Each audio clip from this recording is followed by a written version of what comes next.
Love is the key to healing all disease, but especially diseases of our heart and circulatory system. So how does this work? How does this love power heal our body? Well, let's say Bruce has come to see me today and he's having some heart problems. Bruce, how are you feeling today? I'm having a little chest pain. Some chest pain. And have you had it for a while? For a while. Okay, well, let me take a good listen and see how you're doing.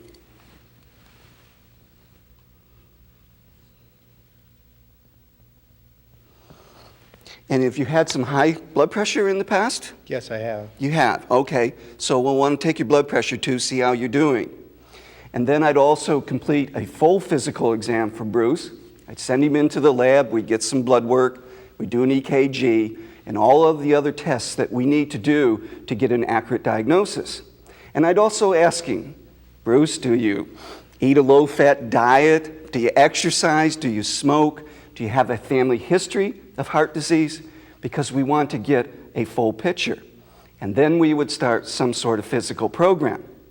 Now, just as importantly as I'm focusing on all of the physical things, I want to start to intune, to listen with my inner ear, like I had a special type of stethoscope where I could hear out here in Bruce's energy field, out in front of his heart, to hear how he is feeling and thinking.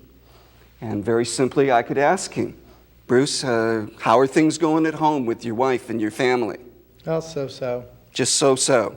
And how about your job? Would you say you loved the job? Well, my job could be better. It could be better. And do you have a lot of friends? Do you have a lot of support and socializing? Well, I have a few friends. A few.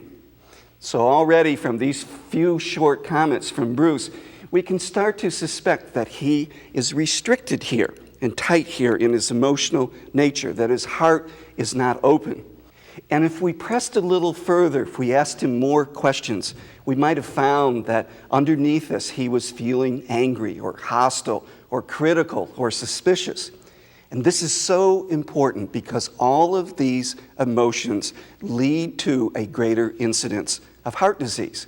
So I'd want to sit down with Bruce and have some heart-to-heart talks, or send him to a counselor, or send him to a support group so he could explore all of this, so he could open up his heart. And then the next thing I would do would be to focus on the spiritual aspects of love. And this is the level of affirmation and prayer and meditation and visualization. And so I would talk with Bruce about how to affirm that he is a being of love. So he could just say that. I am a being of love. I open my heart. I let all of this love that I am, I let it flow through me and heal me. I open up and I forgive anyone and everyone who has ever hurt me or harmed me. And I ask them for their forgiveness also. Now, when Bruce does this, when he really feels this love, when he can express this love and put it into action, then his heart will be healed.